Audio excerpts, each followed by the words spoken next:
The American campaign against North Vietnam's transport system began on April 3, 1965. In a month-long offensive, Navy and Air Force planes hit bridges, road and rail junctions, truck parks, and supply depots.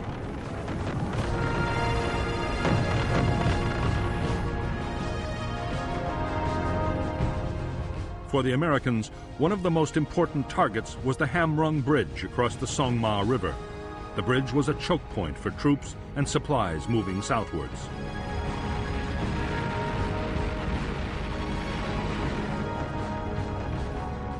In spite of repeated attempts, the Americans failed to destroy the target. 2 U.S. planes were lost to MiG fighters and more to anti-aircraft defenses.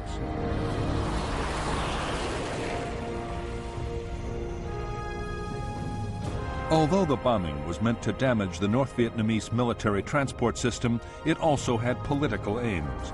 It was supposed to pressure the North to stop supporting NLF guerrillas fighting in the South.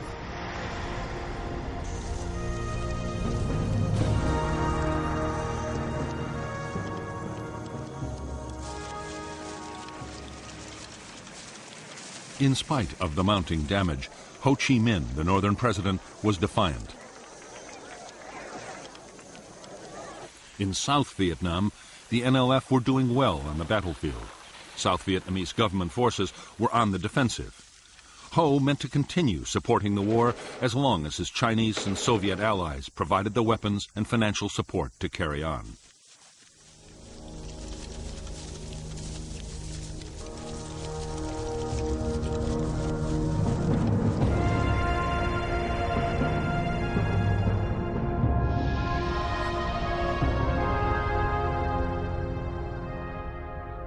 North Vietnam's war materials from the Soviet Union and China came overland by rail or by sea into the major ports of Haiphong, Hon Gai, and Cam Pha.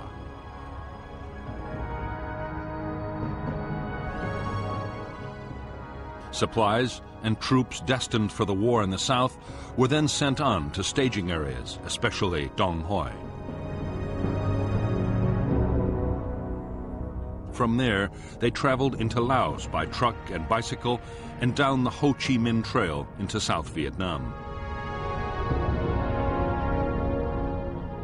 More troops and supplies went south by sea.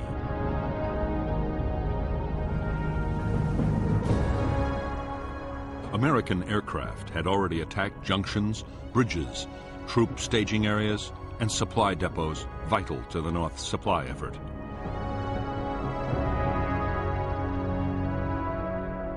However, the northeast quadrant, with the population centers of Hanoi and Haiphong, would be left alone for the time being, at least. So too would the transport links to China, around which there were now heavy concentrations of Chinese anti-aircraft guns.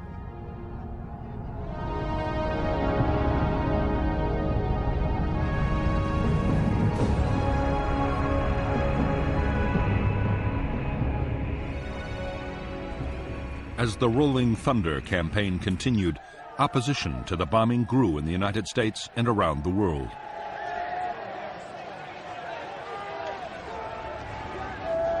On May 13, 1965, U.S. President Lyndon Johnson agreed to halt the bombing for 5 days. As Johnson had expected, North Vietnam firmly rejected his overture.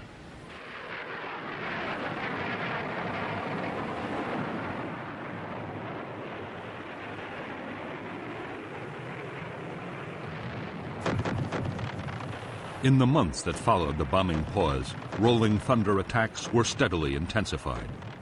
Transportation was still the top priority, but the list of targets approved by the White House was steadily broadened. The planes also began to range further north than before.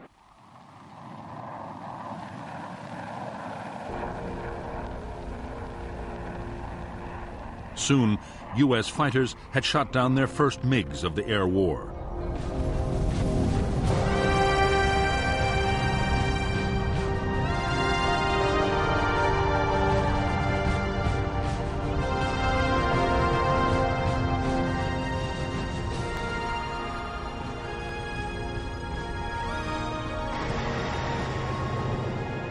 By July 1965, a ring of Soviet-supplied surface-to-air missile batteries surrounded key sites in North Vietnam. The SAM was 35 feet long and radar-guided. It could hit a target 20 miles away and was one of the most advanced anti-aircraft weapons in the world.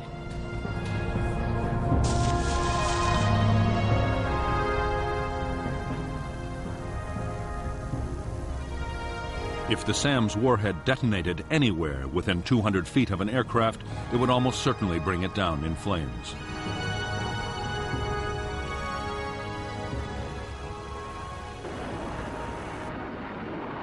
The missile defenses destroyed their first U.S. aircraft in late July 1965.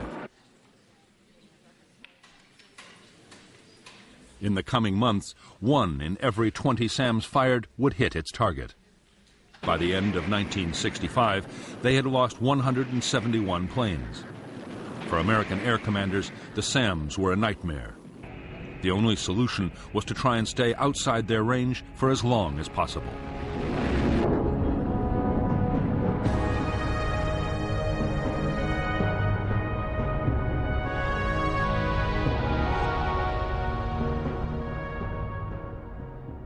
American aircraft were now attacking some carefully selected targets inside the northeastern quadrant of North Vietnam.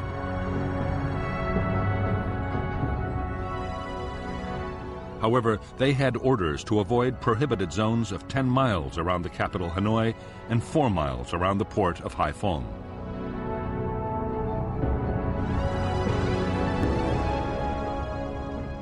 In bigger zones around both cities, attacks were severely restricted, and the aircraft also had to stay out of a buffer zone along the border with China.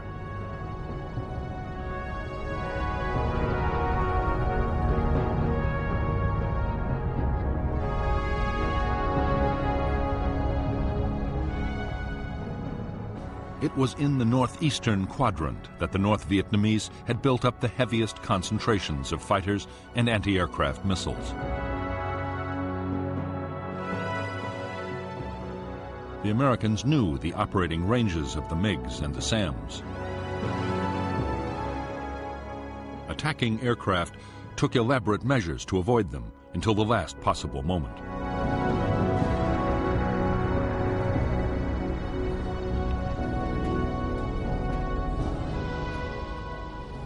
SAM missile sites were hard to find and even harder to destroy.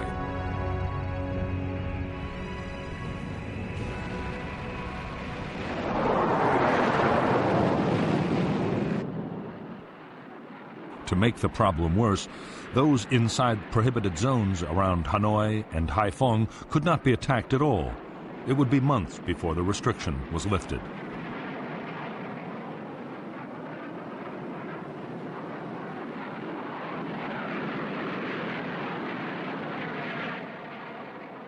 Avoiding SAMs posed its own dangers for American pilots.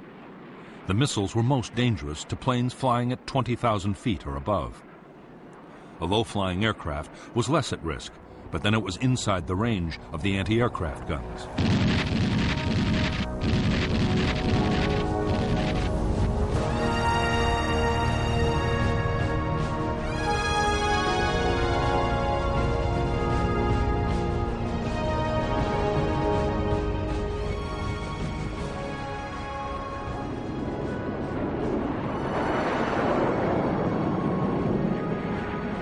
By this time, North Vietnam's MiG fighters were being sent into battle whenever the odds seemed in their favor. Always they fought under strict control from the ground. Their tactics were to approach from behind and above the Americans and then mount a sudden ambush.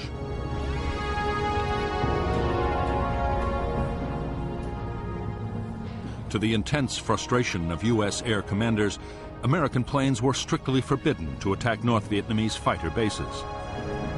The fear in the White House was that Chinese or Soviet advisors might be killed, provoking retaliation.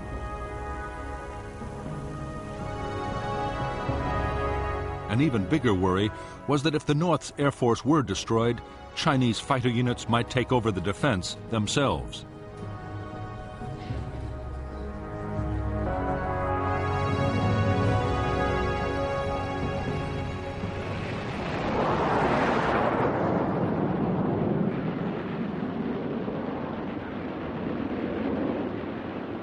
By September 1965, MiGs had destroyed 11 U.S. aircraft in combat, but more than 20 MiGs had been shot down by American planes. Nearly two-thirds of the whole North Vietnamese fighter force was gone. In October 1965, General Giap, the North Vietnamese defense chief, was forced to order the 921st Fighter Wing to cut back combat operations.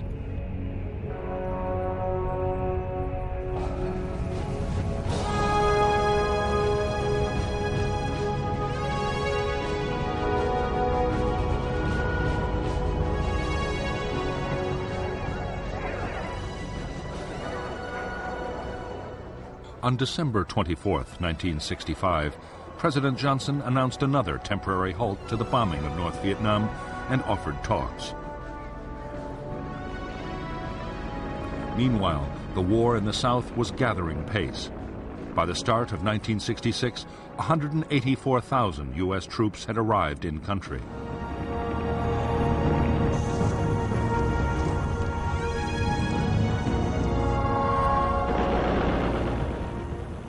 They were already launching big operations against the NLF guerrillas.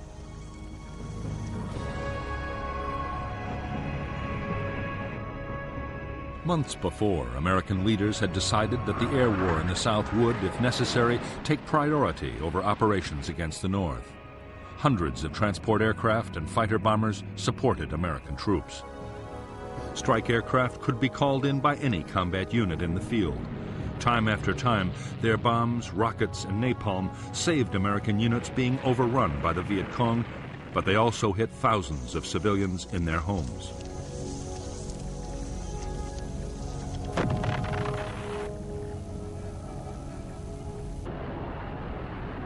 Against Viet Cong troops in the open, tactical fighter bombers were accurate and destructive weapons.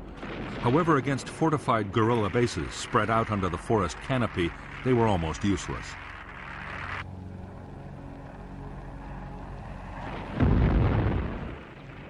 The solution suggested by the U.S. commander in Vietnam, General Westmoreland, was to carpet bomb with B-52s.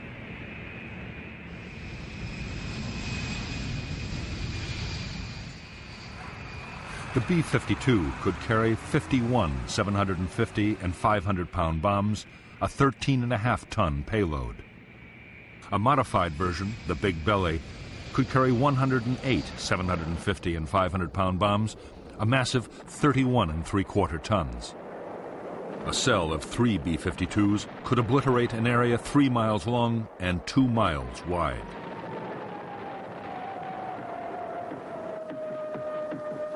B-52 raids were codenamed Arclight.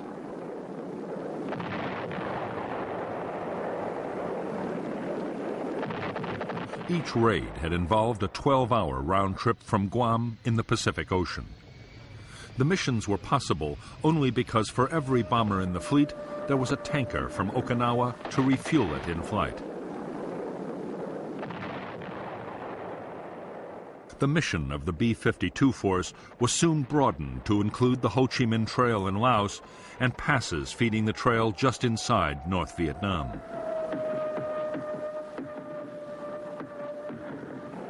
The bombers were also accurate enough to support U.S. troops on the ground.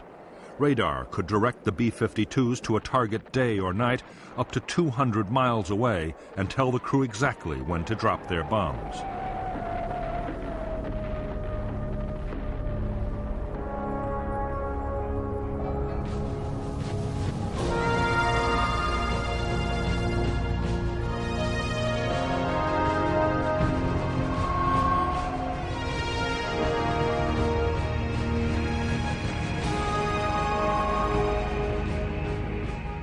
The pause in the bombing that President Johnson had ordered in December 1965 lasted 37 days. When the bombing restarted, it had coincided with appalling weather. North Vietnam was given a priceless breathing space in which to boost its defenses.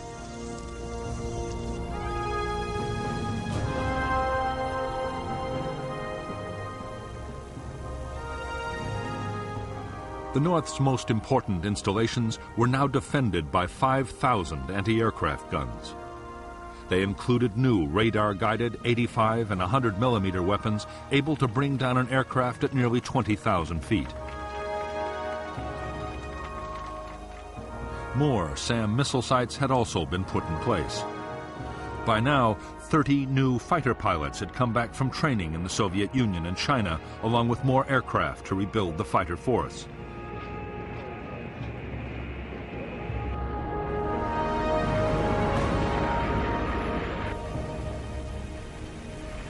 American aircraft losses were now 20 a month over North Vietnam.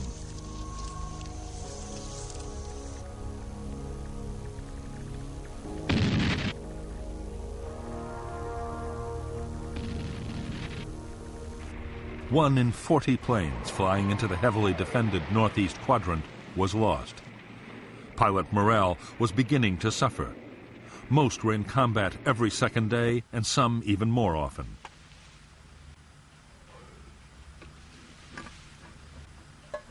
Realizing that dangerous problems were developing, the Americans moved to send more carrier pilots to Southeast Asia. They also overhauled the supply system.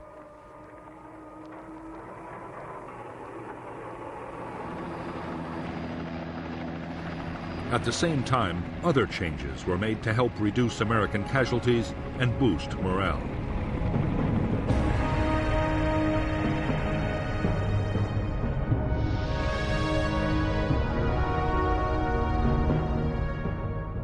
In April 1966, Yankee Station and the carriers of Task Force 77 were moved nearer to North Vietnam. At the same time, two new search and rescue stations were created, called North and South.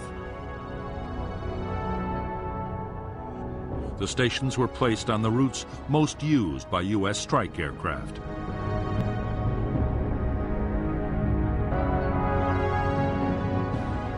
Up to now, U.S. Air Force and Navy planes had taken turns to hit different areas of North Vietnam. There were always problems of coordination.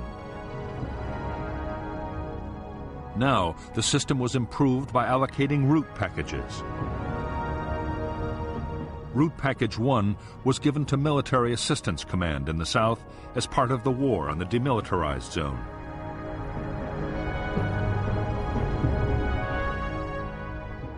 The Air Force was assigned Route Packages 5 and 6. The route package system allowed American pilots to learn the defenses of their own target areas. Combined with the area's search and rescue operations, it did help save pilots' lives, but did little to reduce aircraft losses. In May and June 1966, 18 planes were shot down. 7 pilots were picked up by the search and rescue forces.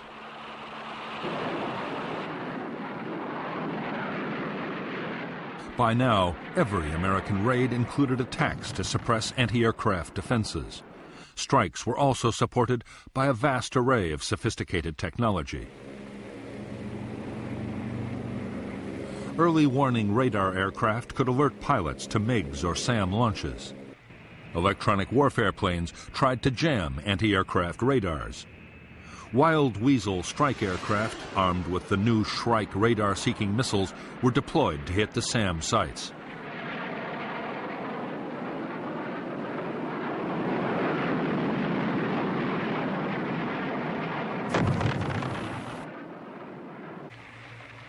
The Americans also had a new and formidable attack aircraft. The A-6 Intruder had the world's most sophisticated electronic navigation and targeting systems.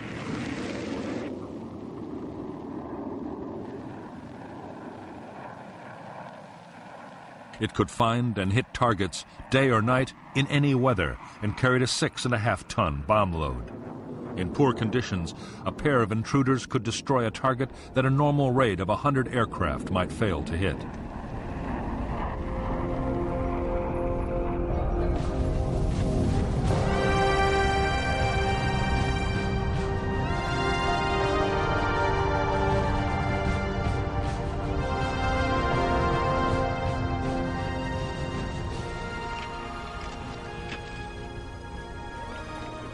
More than a year after Rolling Thunder had begun, North Vietnam's leaders were gaining confidence. The bombing had unified the North Vietnamese people. Damaged railway stock, trucks, and industrial equipment were being replaced by the Soviet Union and China. Almost every day, a supply ship arrived in Haiphong harbor.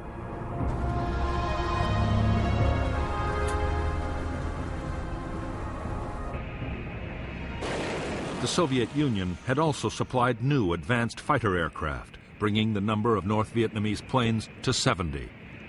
The MiG-21 all-weather interceptor was able to fly at twice the speed of sound and was highly maneuverable.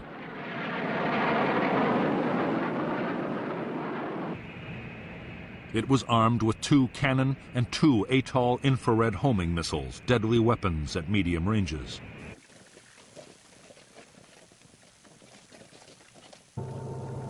In spite of the American bombing, the North Vietnamese had actually increased the flow of men and supplies to the southern battlefield. Destroyed bridges were bypassed by pontoons and fords, and trucks moved mostly at night.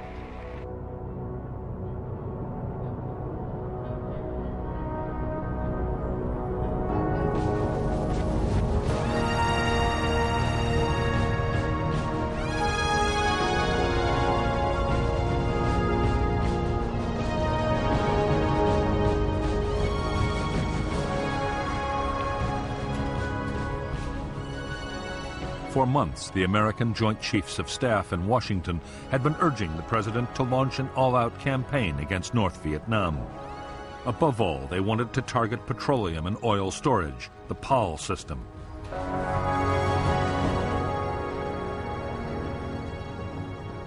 U.S. commanders were confident that an offensive against PAL targets would deal a crippling blow to the North Vietnamese war effort.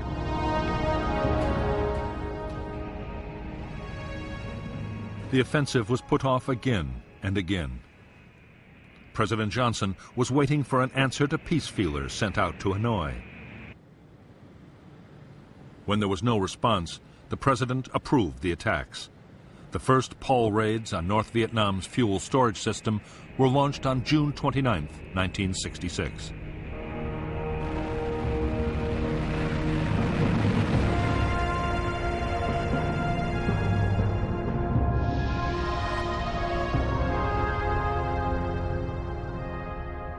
North Vietnam had 13 major oil storage facilities.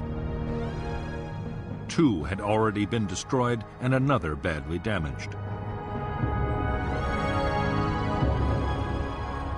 The new American campaign was launched by U.S. Air Force planes flying from Thailand and by the Navy carriers Ranger, Constellation, and Hancock.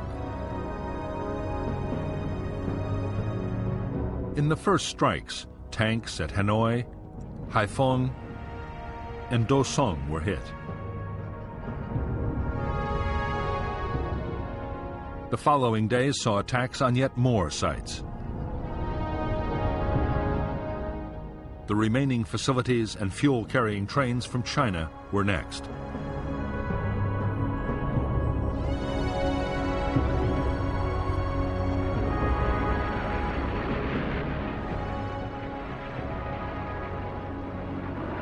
The American attacks were completely devastating.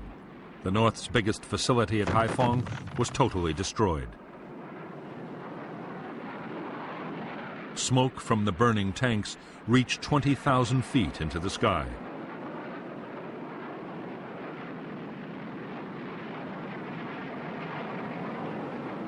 The PAL strikes lasted for several weeks. 76% of the designated oil facility targets in North Vietnam's main storage and pumping facilities were wrecked. So were half the barges used to ferry oil from tankers offshore. The reaction from North Vietnam's air defenses was furious. SAMs and anti-aircraft guns were reinforced as the raids went on.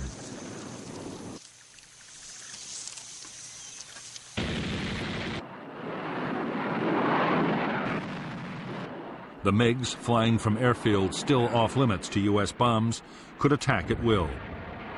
American losses were heavy.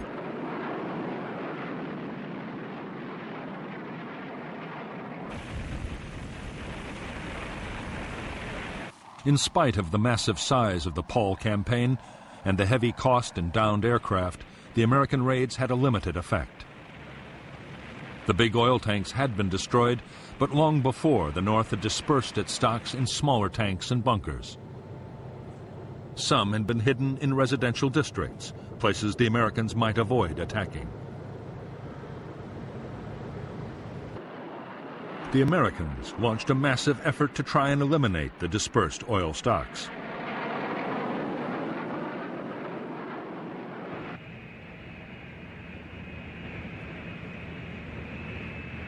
After heavy losses of planes and men, they had destroyed only a fraction. North Vietnam still had more than enough to supply its own needs and the needs of the trucks supplying the southern battlefield.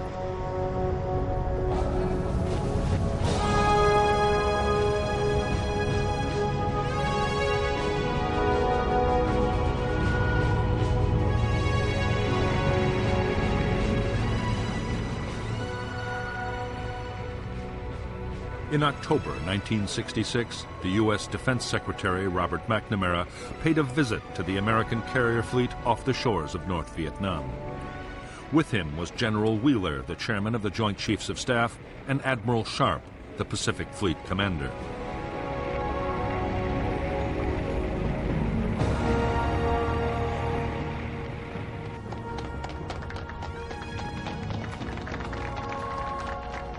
Over the past few months, McNamara had grown more and more disillusioned with the Rolling Thunder campaign.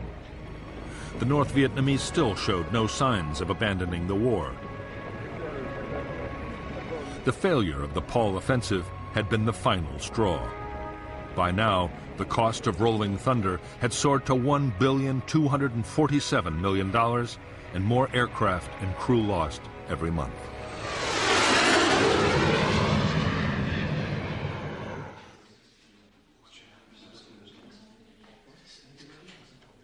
McNamara now favored curtailing the bombing. He argued that U.S. aircraft should concentrate on attacking the supply routes from North Vietnam to the south, at a much lower cost in lives and cash. Military leaders were dismayed. Their argument was that Rolling Thunder had failed because, with all the restrictions, it had never been given a chance to succeed.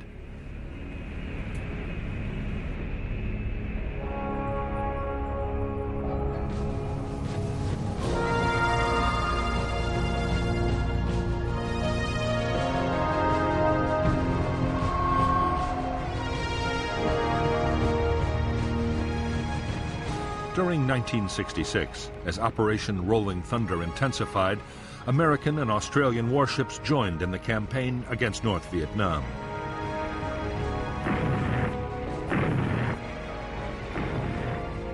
Operation Sea Dragon attacked more than 3,500 land targets, including bridges, railroad yards, and truck parks.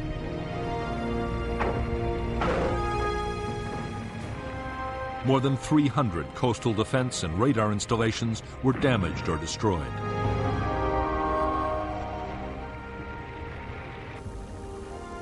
The attacks were fiercely resisted by North Vietnamese coastal artillery batteries.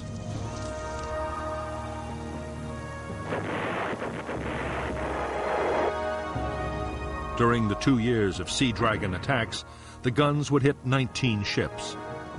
None were sunk, but several suffered serious damage. In early February 1967, President Johnson declared a 6-day halt in attacks on North Vietnam.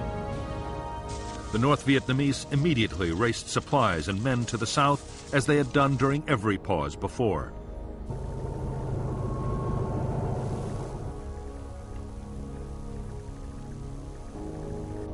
Ho Chi Minh replied to Johnson's offer of negotiations with a demand that the bombing stop completely.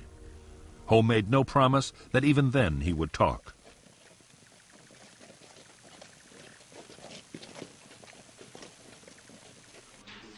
Ho's rebuff left Johnson frustrated and angry. It was now a contest of wills. To increase the pressure on North Vietnam, Johnson sanctioned attacks on a new list of bombing targets.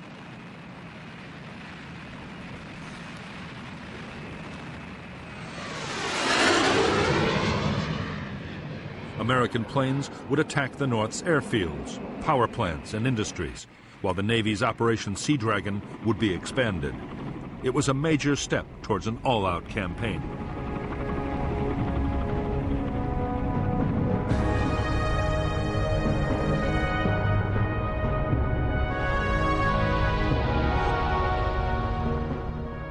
The U.S. and Australian warships of Operation Sea Dragon were allowed to extend operations from 19 to 20 degrees north.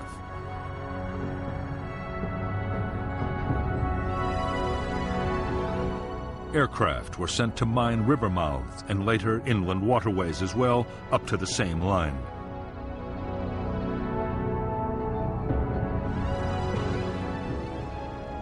Haiphong Harbor, however, the North's most important port, would not be mined until 1972 to avoid the risk of sinking Soviet ships.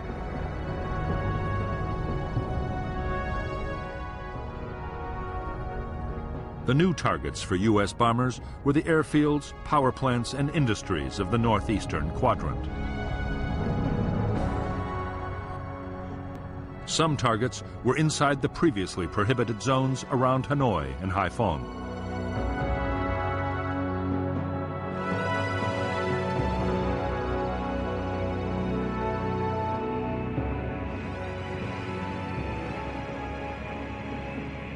The American attacks on North Vietnam's airfields began on April 24, 1967. By the end of the year, all but one of the North's MiG bases had been hit. The attacks inflicted heavy damage on runways and installations. There were furious air combats over Hanoi and Haiphong as every available MiG was thrown into action.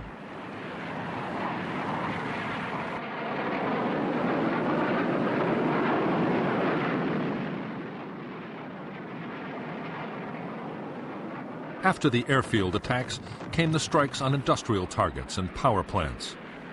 32% of the North's electrical power generating capacity was cut, but the remaining plants were adequate to supply most of the North's small industrial plants.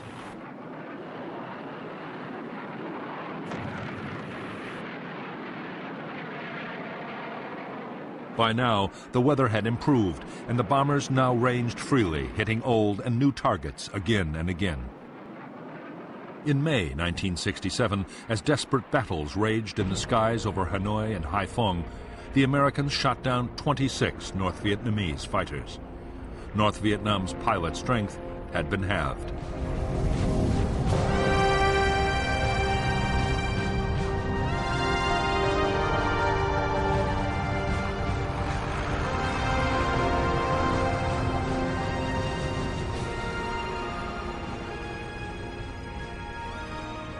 While the latest offensive against North Vietnam was still underway, in Washington a bitter argument was raging about strategy in Vietnam.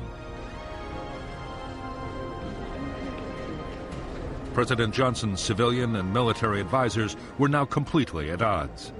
The military wanted a major escalation of the air and ground war in an all-out push for victory. The civilians, especially Robert McNamara, were calling for the war effort to be leveled off.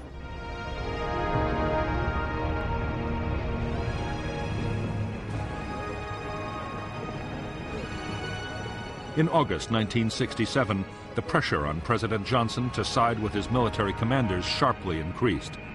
A Senate subcommittee was about to call for much heavier bombing of North Vietnam. To head off criticism, Johnson approved a sharp escalation in Rolling Thunder.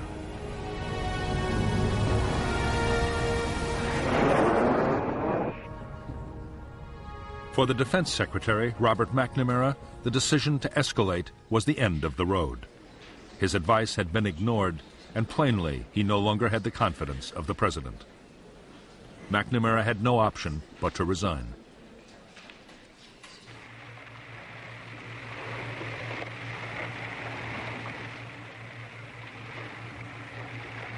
American aircraft now hit a whole list of previously banned targets, including power plants and rail yards inside the Hanoi Circle.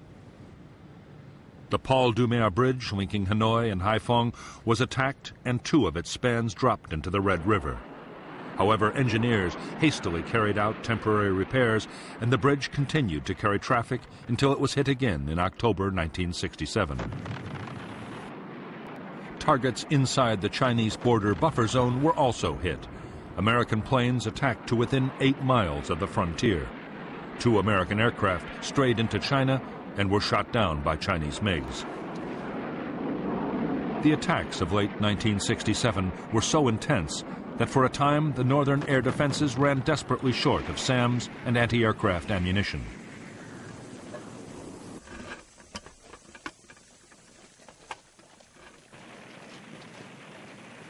Almost all important targets except Haiphong Port had been hit repeatedly.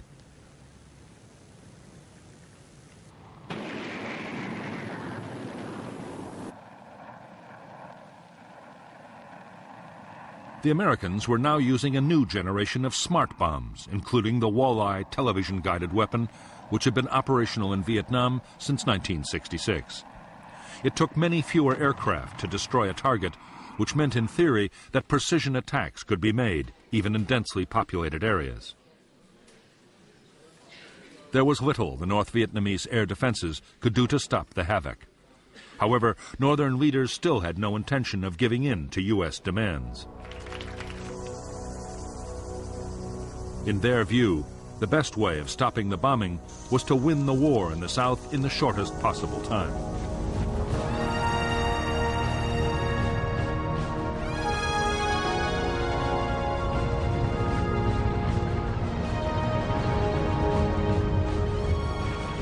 In January 1968, 84,000 NLF and North Vietnamese Army troops launched their long-planned Tet Offensive. They attacked towns and cities all over South Vietnam and held huge tracts of Saigon, the capital, for weeks.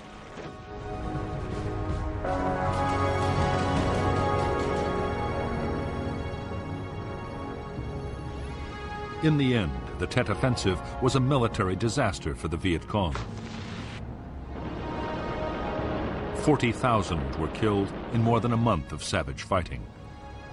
However, in a way that had never been planned, the offensive was a political triumph.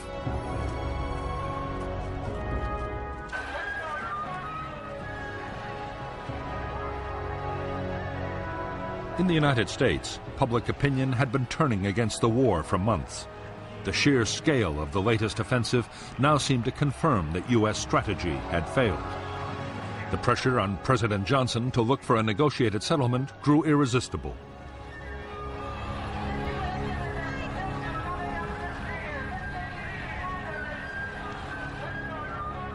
On March 31, 1968, Johnson announced that, as a goodwill gesture, he was restricting the bombing campaign to the extreme south of North Vietnam. American sons in the field far away.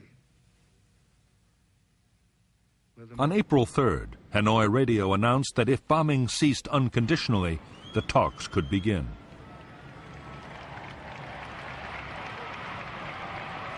The Paris peace process began on March 10, 1968. Almost at once, they stalled hopelessly.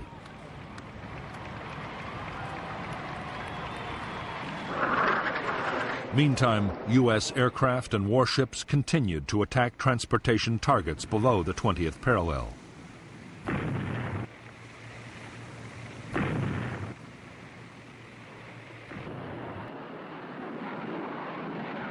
In October 1968, after several months of wrangling and on the eve of the U.S. presidential elections, there was a breakthrough. The North Vietnamese agreed that in exchange for a complete halt to the bombing, they, for their part, would no longer infiltrate troops across the DMZ or shell major cities in the south. Johnson knew that being seen to oppose peace could damage his party's chances in the coming elections. Reluctantly, he agreed to stop the bombing.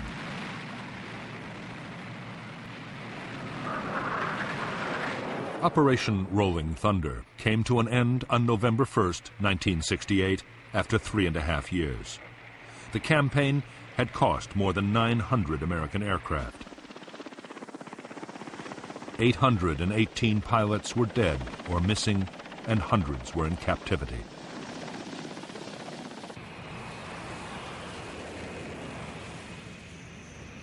On the northern side, nearly 120 North Vietnamese planes had been destroyed in air combat, in accidents, or by friendly fire. On the ground, according to McNamara's estimates, 182,000 civilians had been killed during Operation Rolling Thunder. 20,000 Chinese support personnel had also been casualties of the bombing.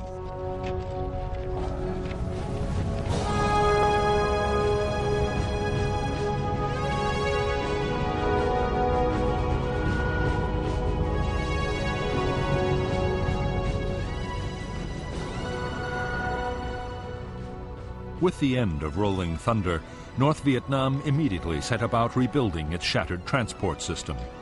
In spite of the talks still going on in Paris, the northern commander, General Giap, was already planning his next offensive in the south. He sharply increased the flow of supplies and men down the Ho Chi Minh Trail. With thousands of U.S. aircraft and pilots no longer tied up attacking North Vietnam, U.S. commanders could concentrate massive air power on Laos. The main aim was to find and destroy the truck convoys moving south. Special forces teams had always scouted into Laos to guide attack aircraft onto targets. But by this time, the U.S. had also deployed the world's most sophisticated electronic surveillance system.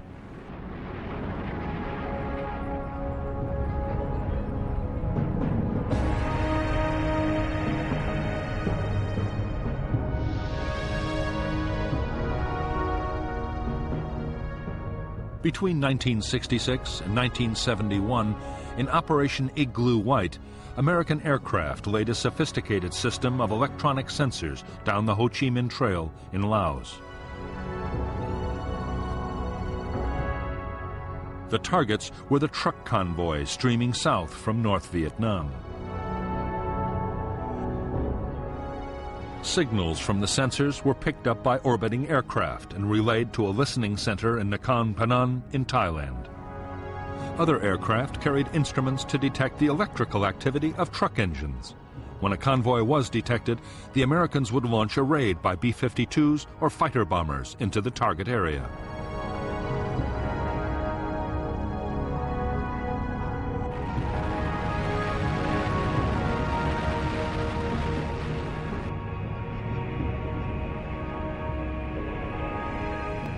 In 1968 alone, U.S. strike aircraft flew 88,000 strikes against targets in Laos. The planes dropped high explosives, cluster bombs, and mines.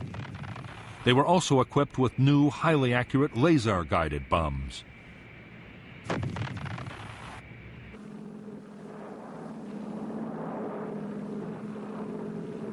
In the front line of the war against the trucks, the formidable gunships known as Spooky played a vital part.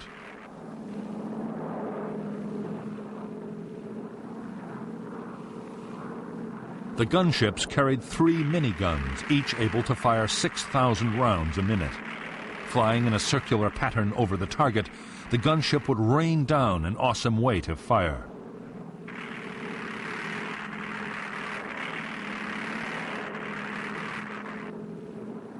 In 1969, the gunships alone claimed more than 10,000 trucks destroyed. However, the North Vietnamese had built 400 miles of new roads in Laos, and not even American electronics and computers could cover it all.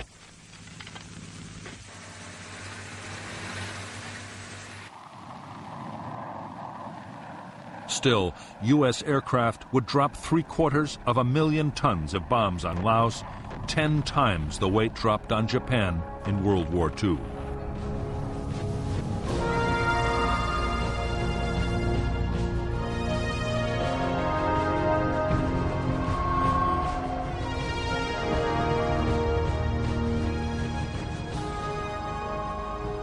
In January 1969, Richard Nixon took office as the new President of the United States.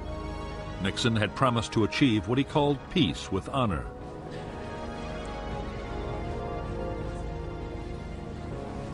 The aim was to negotiate a settlement that would allow the 500,000 U.S. troops in Vietnam to be withdrawn, while still allowing South Vietnam to survive.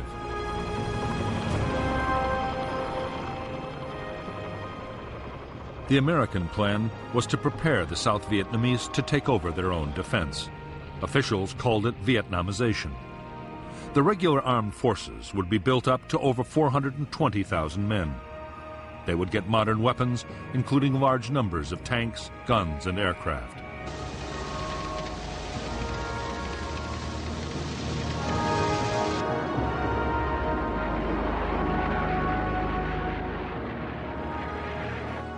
The North's strategy for 1969 was to keep up the pressure in South Vietnam.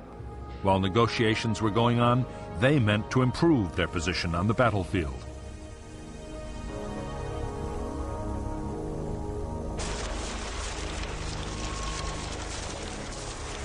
On the 22nd of February 1969, in a major offensive, assault teams and artillery attacked American bases all over South Vietnam, killing 1,140 Americans.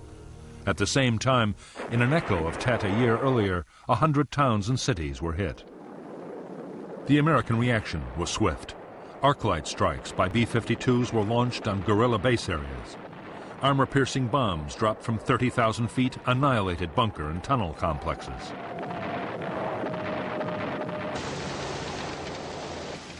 On the ground, American units launched spoiling attacks on guerrilla staging areas and captured enormous quantities of supplies.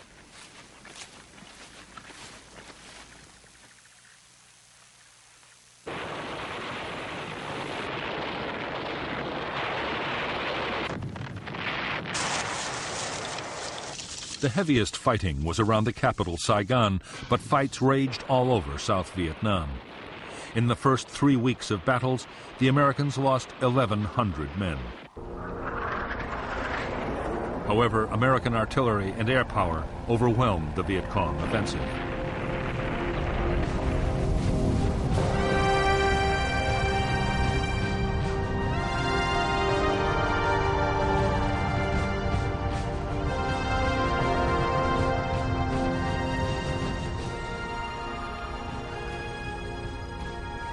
In the White House, there was anger and deep frustration at the latest campaign against South Vietnam. President Nixon and his advisors were determined to retaliate to show that the U.S. was serious about defending its ally. The problem was that going back to bombing North Vietnam would cause an outcry in the United States.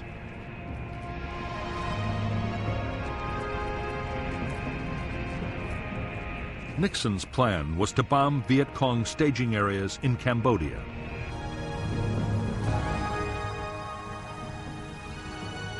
For years, they had been the springboards for attacks against Saigon.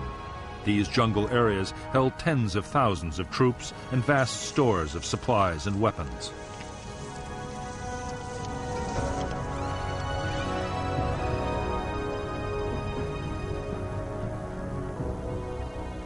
But Washington had forbidden U.S. forces to attack the Cambodian bases. Legally, Cambodia was a neutral state, and there was a risk that American action could draw Cambodia into the war. However, Nixon did not mean to hold back.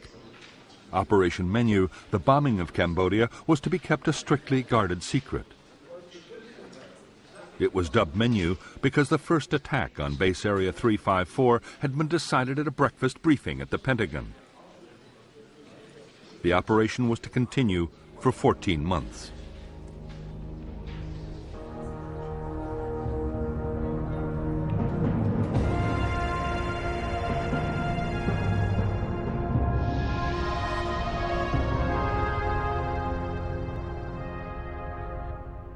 As well as the Ho Chi Minh Trail running from North Vietnam, NVA forces were also supplied by North Vietnamese and Soviet ships, which were allowed to dock at Sihanoukville.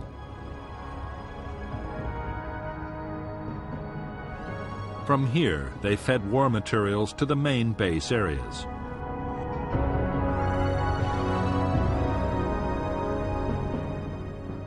The biggest Viet Cong strongholds were west and north of Saigon in the areas known as the Parrot's Beak and the Fish Hook. The bases were run by North Vietnamese troops and the NLF.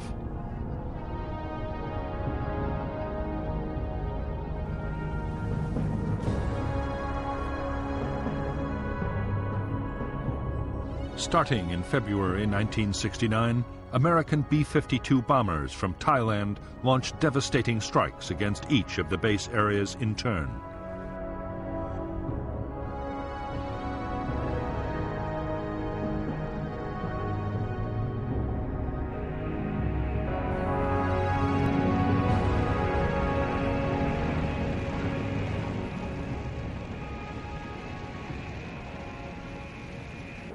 Operation Menu saw more than 4,000 B-52 missions, dropping 120,000 tons of bombs.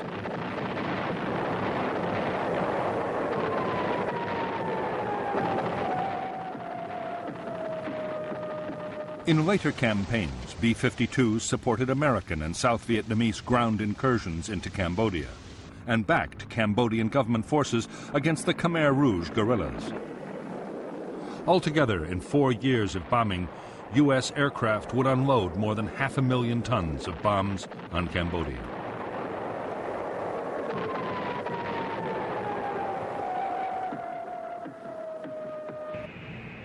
On orders from the White House, extraordinary measures were taken to keep the Cambodian bombing a secret. Defense Department officials always claimed the raids were over South Vietnam. Because the planes were guided to their target by radar at the Bien Hoa air bases, and orders to drop the bombs were also issued from there, often the pilots themselves did not know they were bombing Cambodia.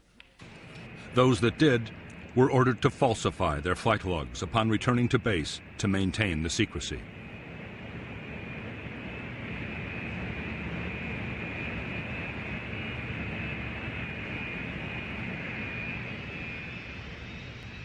In spite of the elaborate precautions, in May 1969, reports of the secret bombing were published in the American press. Nixon was furious. Only recently, the American public had learned of the My Lai massacre, in which over 200 South Vietnamese villagers had been killed by U.S. troops back in 1968.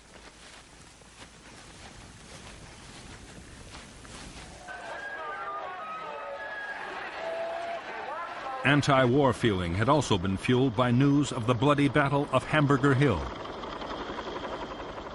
American troops had suffered heavy casualties capturing the hill, only for it to be abandoned later.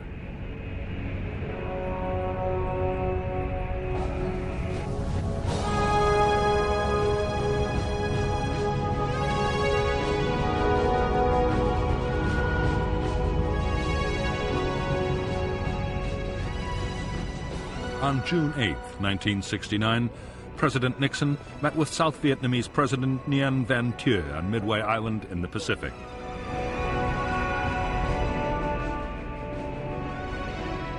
Nixon announced that 25,000 U.S. troops would be withdrawn from Vietnam immediately. The 9th Marines would be the first to head for home. It was the first U.S. troop reduction in the history of the war in Vietnam.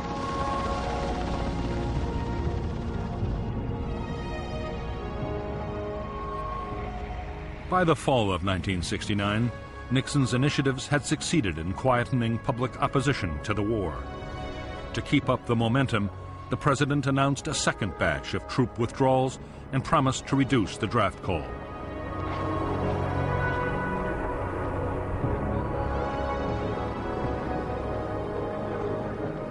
In October 1969, an opinion poll gave Nixon an approval rating of 71%, an almost unprecedented figure.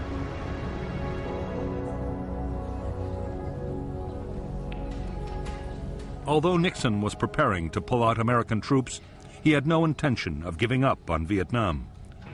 His plan was that even when most American troops had been withdrawn, Americans would continue to supply, train, and arm the South Vietnamese. Most important of all, a formidable shield of American air power would remain to deter communist attacks.